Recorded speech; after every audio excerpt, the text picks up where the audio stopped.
Sir हम लोगों ने क्रिएटिविटी का टॉपिक चूज़ किया है और सर हमारा पॉइंट ये है कि क्रिएटिविटी इज़ सब्जेक्टिव। तो दूसरे जो फील्ड्स होते हैं उसमें करियर बनाना थोड़ा कम चैलेंजिंग होता है as compare to creative field. Just for example, जैसे कोई इंजीनियरिंग डिग्री लेके मार्केट में जाएगा या सीए की डिग्री लेके जाएगा तो उसको एक लेवल का जॉब तो ऑफ़र होगा, लेकिन हम लोगों के पास अगर कोई डिग्री या एक्सपीरियंस होता है तो उसका मार्केट में कोई भी इम्पोर्टेंस नहीं होता है, ये देखा हुआ है। तो सर ये टॉपिक है आज हमारा। आप लोगों का बैकग्राउंड क्या है, एक बार थोड़ा सा बताएंगे? मैंने कंपनी सेक्रेटरी किया है, उसमें मेरा करियर था, लेकिन फिर due to my passion I shifted towards dance और मैं डांसर और कोरियोग्राफर हूँ। मैं पिछले 5 साल से मुंबई में रह रही हूँ and I am working as an actor. So I have been working in two TV serials and ads. This is my field.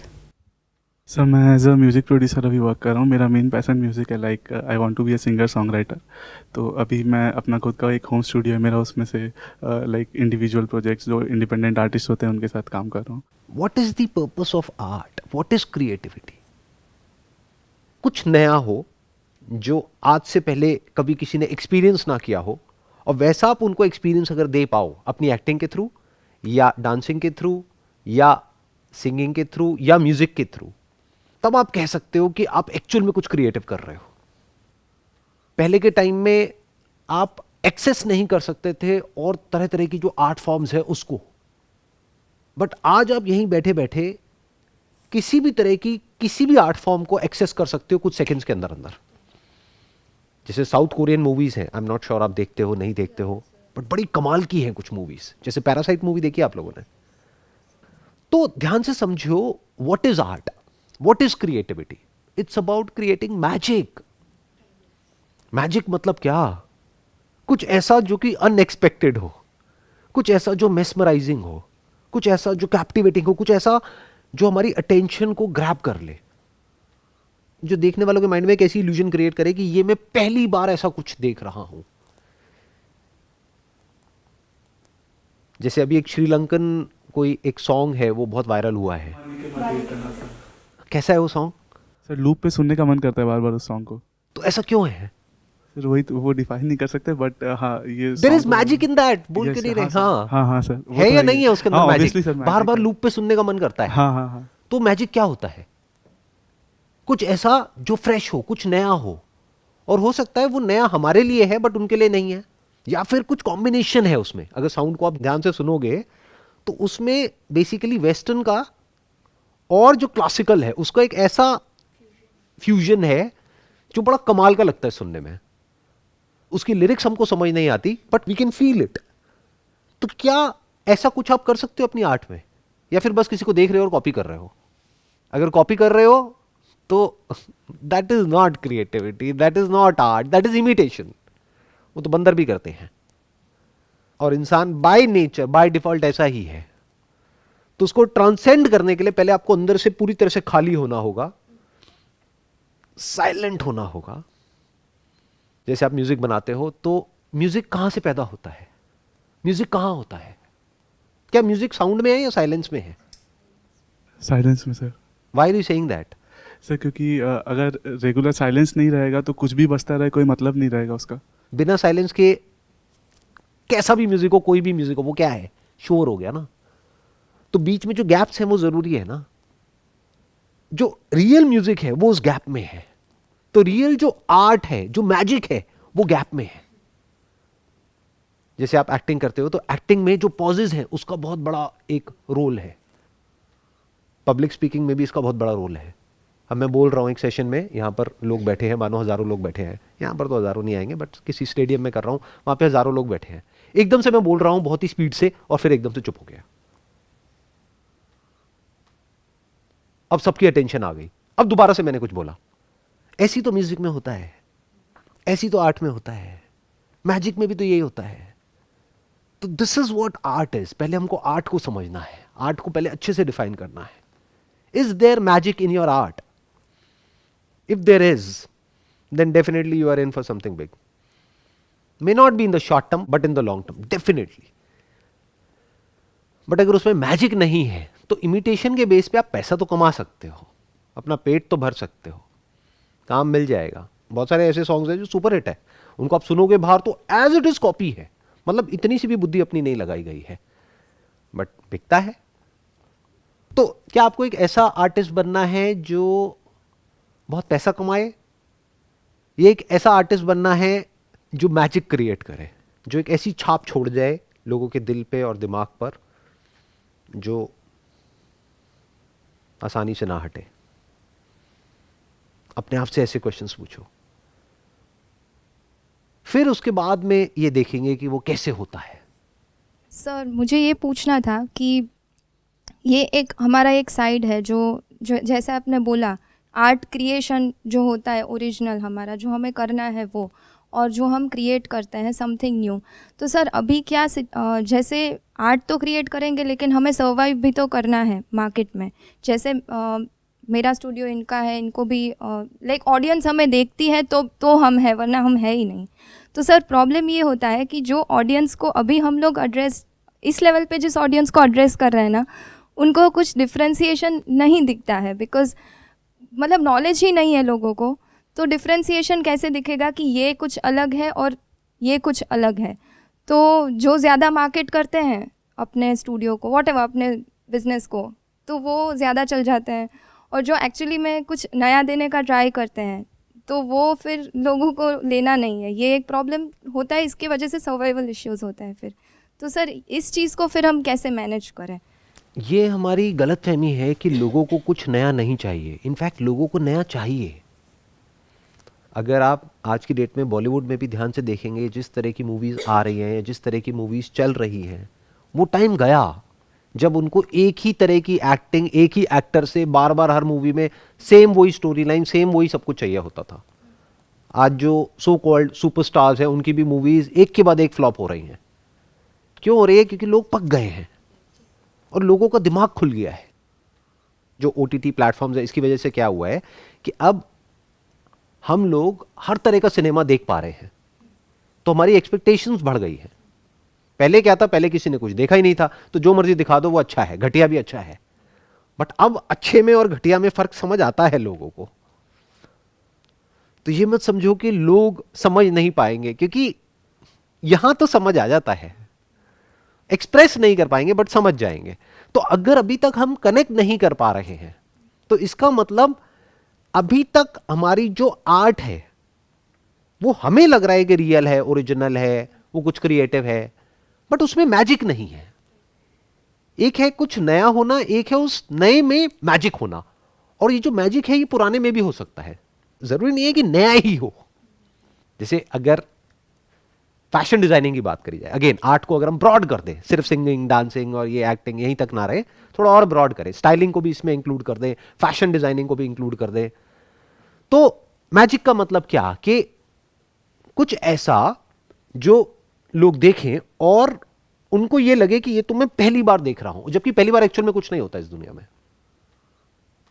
जैसे पहले के जमाने में बेल बॉटम्स बहुत चलती थी, आज लोगों को पता ही नहीं है क्या होती है। तो अगर उसको कोई वापस से इंट्रोड्यूस करे इस तरह की मार्केटिंग कैंपेन के साथ में जो अनएक्सपेक्टेड हो, तो वापस से उसका फैशन आ जाएगा। क्यों? क्योंकि लोगों के लिए कुछ नया है ना। देखो ध्यान से समझो कि बेसिकली लोग आर्ट में क्यों इंटरेस्ट लेते हैं, किसी भी तरह की कोई भी आर्ट होती है, बताइए। सर मुझे लगता है इन अ वे कि जैसे सिंस बिगिनिंग हमारी स्कूलिंग टाइम से मुझे तो पढ़ाई में बिल्कुल ऐसे खास इंटरेस्ट नहीं था। I was just more than average, like 50 से थोड़ा 60, दैट्स इट। लेकिन समथिंग रिलेटेड टू आर्ट वो मुझे हमेशा इंस्पायर करता था।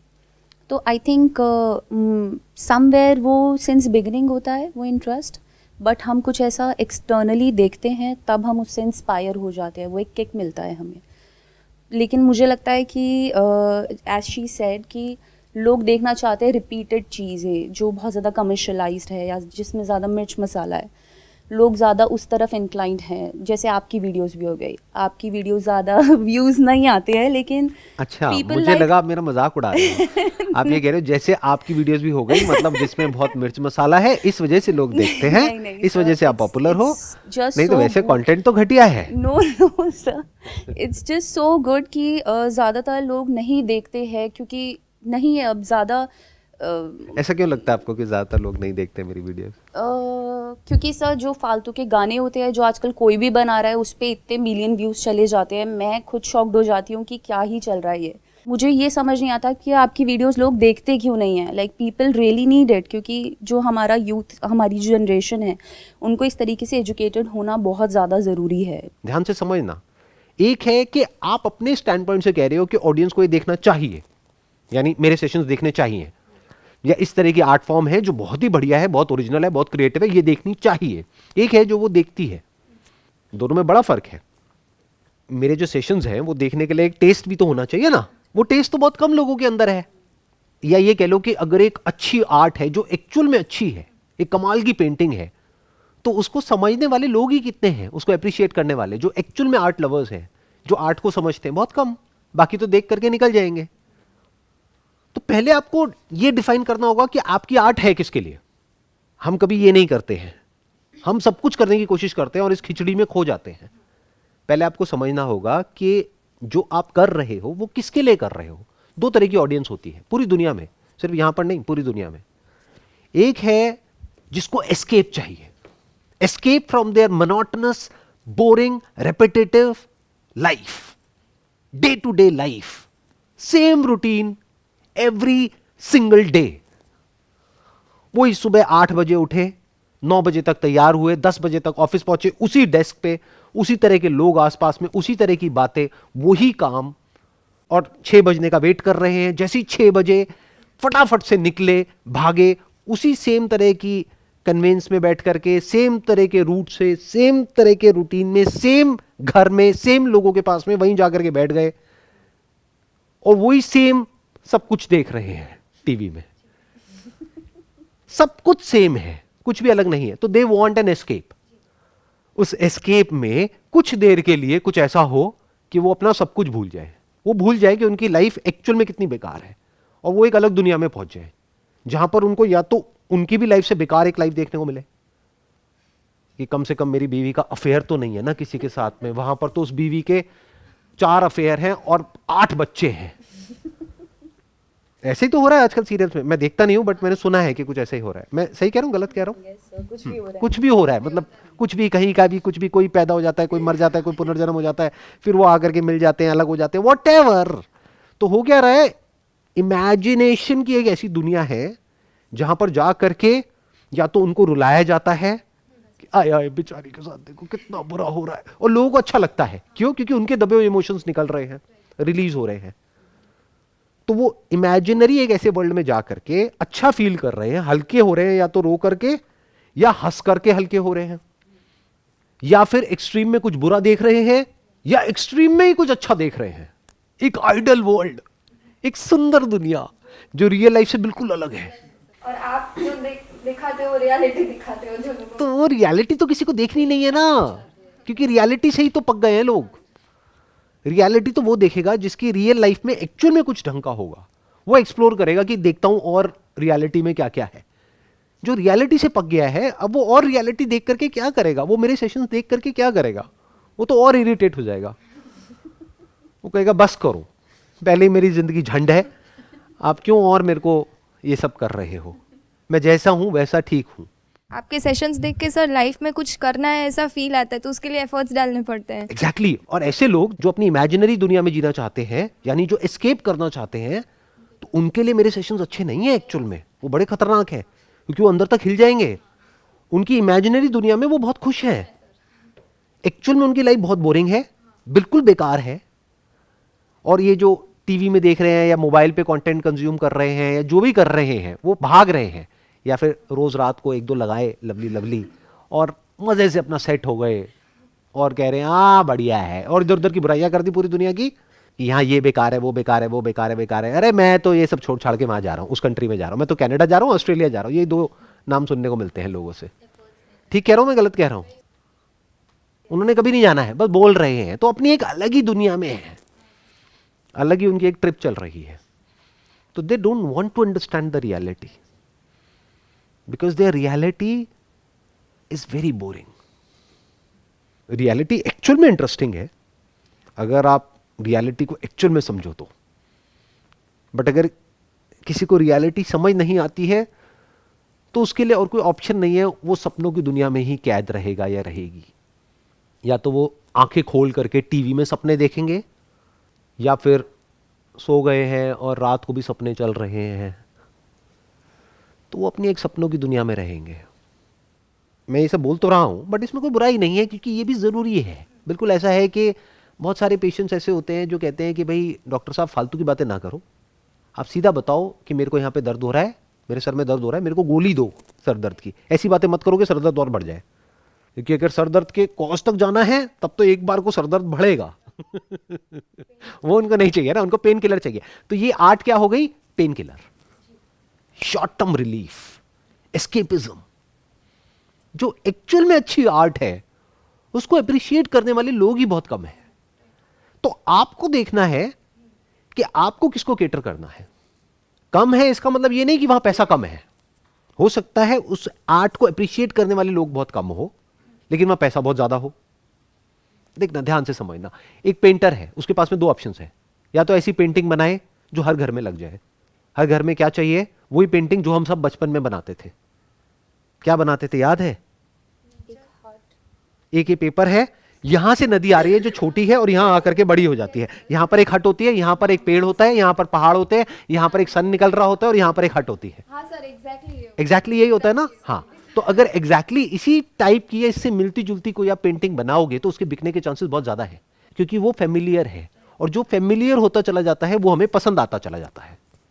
ये बात क्लियर हुई जो मैंने बोली? जो चीज जितनी फेमिलियर होती है, इसीलिए ब्रांडिंग की इतनी इंपॉर्टेंस है मार्केटिंग की दुनिया में। बार बार आपको एक ऐड क्यों दिखाई जाती है? एक ही बार क्यों नहीं? एक बार देख तो ली, फिर बार बार क्यों दिखा रहे हैं? क्योंकि आप जितनी बार उस ऐड को देखोगे आप उससे फेमिलियर हो रहे हो। जितना फेमिलियर होते हो आप उसको पसंद करने लग जाते हो। इसीलिए लोग ऐसी रिलेशनशिप में जाकर के फंस जाते हैं जो एक्चुअल में टॉक्सिक होती है, लेकिन कहते हैं कि एक अनजान दोस्त से अच्छा एक जाना पहचाना दुश्मन ही बेटर है, तो रहते चले जाओ। सर अभी तक ये लॉजिक समझ नहीं आया था कि ऐसा लोग क्यों करते हैं। मुझे बहुत क्वेश्चंस होते थे, क्यों ऐसा क्यों कर रहा है, ये क्यों कर रही है। लेकिन अभी आपने बोला तो लॉजिक समझ में आया कि उसके पीछे लोग क्या सोचते हैं exactly. There is fear of unknown ना। ये हमने सब अपने घरों में देखा है ना।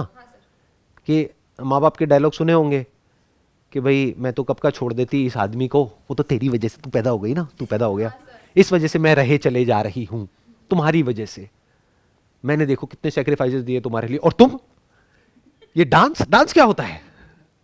सीएस करने के बाद में डांस कौन करता है? आप लोगों के साथ में ना बैठ करके मेरे भी अंदर का एक्टर जाग रहा है।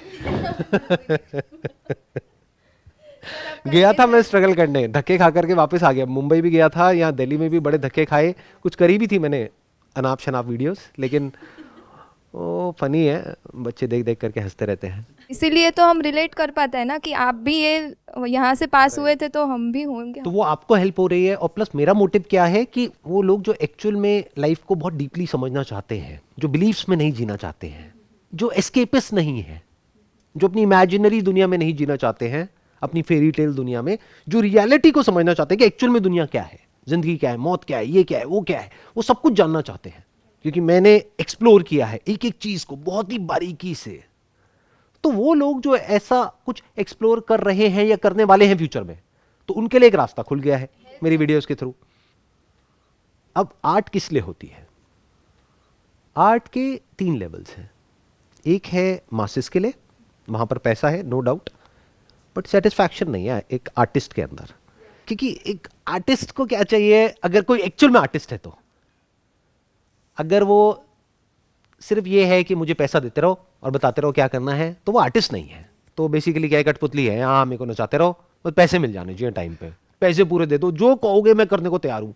और वो आप एड्स की बात करते हो ना, वो मैं बहुत रिलेट करती हूँ सर, मुझे सेम क्वेश्चन होता है। मैं किसके बारे में बोलता हूँ कभी ये पता है आपको? हाँ सर, सबको पता है सर, सबको पता है सर, आपको नाम लेने की जरूरत नहीं। आई डोंट थिंक लोगों को पता है, क्योंकि लोग जिसको समझते हैं उसके बारे में मैं बोलता हूँ, मैं उसके बारे में नहीं बोलता हूँ। क्योंकि वो जो लोग हैं जो इस तरह की ऐड कर रहे हैं, उनसे तो एक्सपेक्टेड है कि वो ऐसी ऐड करेंगे। मैं जिसके बारे में बोल रहा हूँ वो एक ऐसा इंसान है जिसके सामने जाने के लिए आप लोग सब तड़पते हो, उससे मिलने के लिए तड़पते हो, लोग जाते ही उसके पैर छूते हैं उस इंसान के।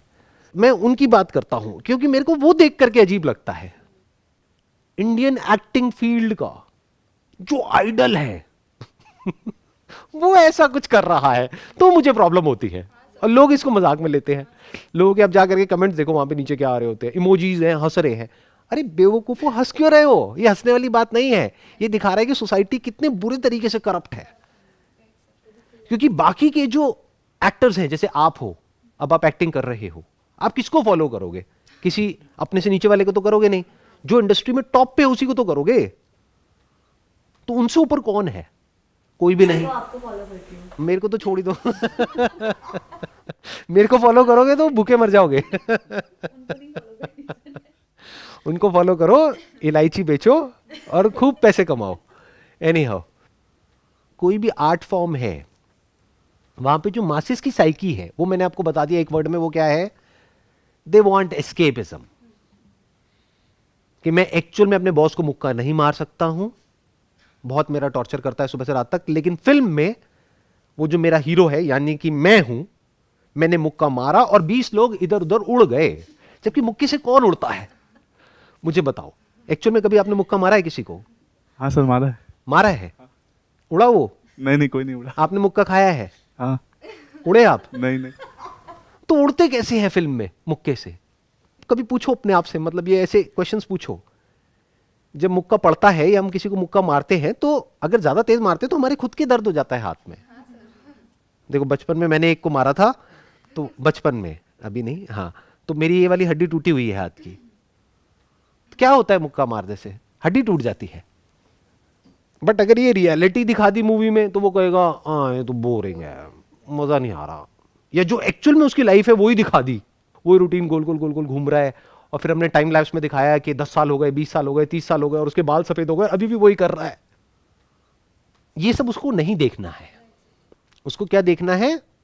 वो सब जो कि रियल नहीं है, रियलिटी से दूर दूर तक मैच नहीं होता है, उसको वो सब कुछ देखना है। एक परफेक्ट रिलेशनशिप देखनी है, क्योंकि उसकी नहीं है। सो ये हो गया मासेस का खेल। अब आ जाता है क्लासेस का खेल। हर आर्ट में एक वे आउट होता है जो एक पर्टिकुलर सेगमेंट को जाकर के हिट करता है, जिसको उस आर्ट की समझ होती है।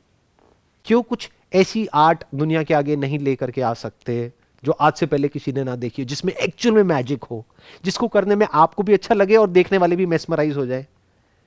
अगर मासिस को उसकी समझ नहीं है तो छोड़ो मासिस को। जिस पर्टिकुलर सेगमेंट को उसकी समझ है, मानो किसी और कंट्री में कोई और लोग हैं और उनको कुछ उसकी समझ है आर्ट फॉर्म की, तो why not create something of that sort? यहां से इंस्पिरेशन लेकर के पूरी दुनिया के लिए कुछ क्यों नहीं क्रिएट करते? Future of art is global. इस बात को अच्छे से समझ लो मेरी। अब आर्ट कन्फाइंड नहीं रहेगी एक लिमिटेड बाउंड्री में, एक लिमिटेड दायरे में, एक कंट्री में। अब वो ग्लोबल है। तो why don't we think about creating something global for the world? ये दूसरा लेवल है। पहला लेवल समझ आ गया, मासेस। दूसरा है क्लासेस। तीसरा है जो मैं कर रहा हूं, neither for the masses nor for the classes, because it's my basic nature. तो मेरे अंदर जो भी कुछ है मेरे को उसको एक्सप्रेस करना है। तो मेरा अपना प्लेटफॉर्म है, किसी के बाप का कर्जा नहीं देना है। कोई यहां पर ऑडियंस हो ना हो उससे कोई फर्क नहीं पड़ता है। यहां पर 3 लोग बैठे हैं, 3000 बैठे हैं, 30,000 बैठे हैं, उससे कोई फर्क नहीं पड़ता है। सब्सक्राइबर है नहीं है कोई फर्क नहीं पड़ता है। चैनल है या नहीं है कोई फर्क नहीं पड़ता है। यूट्यूब पे चैनल डिलीट करोगे कर दो, क्या फर्क पड़ता है? मैं किसी और प्लेटफॉर्म के थ्रू एक्सप्रेस कर दूंगा, मेरे को क्या फर्क पड़ना है? This is the highest possibility of art, क्योंकि अब आप पूरी तरह से फ्री हो। नहीं तो क्लासेस में भी कहने के लिए क्लासेस है, बट एक टाइम के बाद में जाकर के उनका भी तो अपना एक टेस्ट है। कैटेगरी अलग है बट उनका भी अपना एक टेस्ट है, तो उनको भी तो आपको सेटिस्फाई करना ही पड़ेगा। नहीं करोगे तो वो भी नहीं आएंगे। So art can be expressed when a person is free. That freedom is art, I guess. I believe. जब वो free होता है तो वो freely express कर सकता है अपने art को, and I think that's where it comes in that but magic. Free कैसे हो? That is a big challenge ना, क्योंकि पैसा चाहिए हमें तो नेम चाहिए, फेम चाहिए, हमें तो अवार्ड चाहिए, हमें तो रिकग्निशन चाहिए, हमें तो घर वालों से तारीफ चाहिए, हमें तो घर वालों को ये प्रूव करना है कि देखो मैंने कुछ अलग किया फिर भी मैं सक्सेसफुल हो गया। तो अभी भी हम गधों की रेस में भाग रहे हैं, बस एक अलग तरीके से भाग रहे हैं, सो कॉल्ड क्रिएटिव गधों की रेस। एक है ट्रेडिशनल पाथ, एक है क्रिएटिव पाथ, बट रेस तो वही है। किसी को कुछ प्रूव करना है, किसको करना है, क्या करना है, पता नहीं। सर अभी किसी को पर्सनली किसी को प्रूव करने के लिए या ऐसा नहीं, लेकिन चैलेंज जो सबसे बड़ा अभी आ रहा है ना, वो खुद का ही आ रहा है कि मुझे खुद को ऐसे मतलब प्रूव नहीं करना है, लेकिन वो अंदर से एक है कि जो मुझे करना है ना वो मैं नहीं कर पा रही हूँ बिकॉज ऑफ कि एक फाइनेंशियल फ्रीडम तो नहीं आ सकती अभी, लेकिन एक स्टेबिलिटी कि अभी कुछ किया है तो उसको मेंटेन भी तो करना है। तो सर उसमें इतना माइंड बिजी रखना पड़ता है, एक पॉइंट तक रहता है क्योंकि बिगनिंग स्टेज है, उसके वजह से सर ये सब डिस्टर्ब होता है। अभी मुझे जो एक्चुअली में करना है उसका वो मेरे माइंड में अलग है विजन कि मुझे मेरा आर्ट फ्रीली एक्सप्रेस करना है, उससे मुझे कोई फ़र्क नहीं पड़ता यूट्यूब में कि मैं डाल रही हूँ अभी भी वीडियोस, तो कोई देख रहा है नहीं देख रहा है उससे मुझे फ़र्क नहीं पड़ रहा है। लेकिन जो ये वाला जो एस्पेक्ट है ना कि स्टूडियो चलाना है या काम भी तो करना है, सिर्फ वीडियोस बना के क्या करेंगे, कुछ तो सामने मतलब करना पड़ेगा ना मेंटेन करने के लिए। तो सर वो जो चीज़ है ना उसमें बैलेंस करने में प्रॉब्लम हो रहा है। आपको बेसिकली पैसा चाहिए खुद को सस्टेन करने के लिए, अब उस पैसे को कमाने के लिए कुछ ऐसा करना पड़ेगा जो करना हो सकता है आपको पसंद नहीं है, बट जब वो करने लग जाते हो और वहाँ से पैसा नहीं आता है तब तो प्रॉब्लम है ही, और अगर पैसा आता है तब भी प्रॉब्लम है, क्योंकि जब पैसा आने लग जाता है तो उसको छोड़ नहीं सकते हम। ये बात तब आपको समझ आएगी जब एक्चुअल में वहाँ से पैसा आने लग जाएगा। मानो आपने कुछ ऐसा किया जो करना बहुत ही बोरिंग है, बिल्कुल बेकार है, लेकिन पैसे के लिए करना पड़ेगा। अब वहाँ से 1-2 लाख रुपए महीने का आने लग गया, क्या बंद कर दोगे उस काम को? कभी जिंदगी में बंद नहीं कर पाओगे। तो अब यहाँ पे क्या समझने वाली बात है, आपको जो एक और चीज़ सीखनी होगी ना लाइफ में आगे जा करके, अगर सक्सेसफुल हो गए तो, सक्सेसफुल मतलब पैसा आने लग गया तो, अभी तो चैलेंज है पैसा कहाँ से आएगा, जब पैसा आने लग गया तो फिर एक नई चीज़ सीखनी होगी जिसको बोलते हैं डेलीगेट करना काम को। और क्रिएटिव फील्ड में सबसे मुश्किल होता है। एज अ फोटोग्राफर मेरे लिए बहुत मुश्किल था कैमरा किसी और को देना और बोलना कि चलो अब तुम करो, बट वहाँ पे दूर तक देखना होता है। तो मुझे पता था कि आने वाले 5-10 साल में वो मेरे से बेटर हो जाएंगे, और आज मेरे से लाख गुना बेटर है जो हमारे फोटोग्राफर्स हैं। वहां पर हमको ट्रस्ट करना होता है उनकी हिडन कैपेबिलिटीज पे। वहां पे हमको ये समझना होता है कि अगर हमने जहां से शुरू किया था वहां से अगर हम खुद यहां तक आ सकते हैं तो वो भी आ सकते हैं, अगर उनको सपोर्ट किया जाए, उनको पुश किया जाए। तो उनको एक एनवायरनमेंट देना होता है जहां पे वो प्रॉस्पर कर सके, या फिर ये कह लो कोई ऐसा काम आपने शुरू किया जहां से आप पैसा कमा रहे हो, बट वो काम करना आपको पसंद नहीं है बट किसी और को पसंद है, तो उसको वहां पे फिट किया, उसको बोला तू पैसे की टेंशन मत कर, तू अपना जो करना है कर। अब वो उसको मैनेज कर रहा है, जिसका उसको पैसा मिल रहा है, और वहां से कुछ पैसा उसको मिल रहा है, कुछ आपके पास आ रहा है, मानो 50-50, वो भी खुश, आप भी खुश। अब आप कुछ और कर रहे हो जो आपको करना पसंद है, और वो भी टाइम के साथ साथ चेंज होता रहता है। उसी को रियल क्रिएटिविटी कहते हैं ना, उसी को तो आर्ट कहते हैं। वो स्टैग्नेंट कैसे हो सकता है, वो तो बदलता रहता है। सर एक चीज़ वहाँ पे बहुत ज़्यादा होती है, जो आई am not a person who has this thing in my self कि मेरे अंदर जेलसी है या कंपैरिजन है या सच फैक्टर्स जो नहीं होने चाहिए इंसान के अंदर।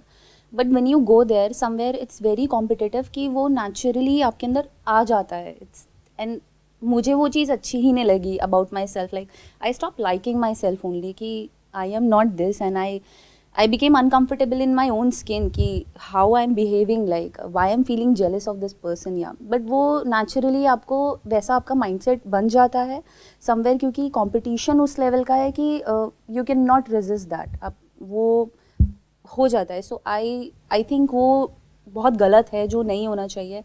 So I want your opinion on this, that how to not be like that and still be there. You cannot be there and not like that. इसको आप ऐसे देखिए कि एक तो ये मत समझिए कि जेलसी वहां से आपके अंदर आ रही है। जेलसी आपके अंदर ही है, एंगर आपके अंदर ही है, फ्रस्ट्रेशन आपके अंदर ही है, सब कुछ हमारे अंदर ही है, और सिर्फ आपके नहीं मेरे भी, हम सबके अंदर है। हमें सिर्फ एक एनवायरनमेंट चाहिए जहां पर कि वो मैनिफेस्ट हो सके।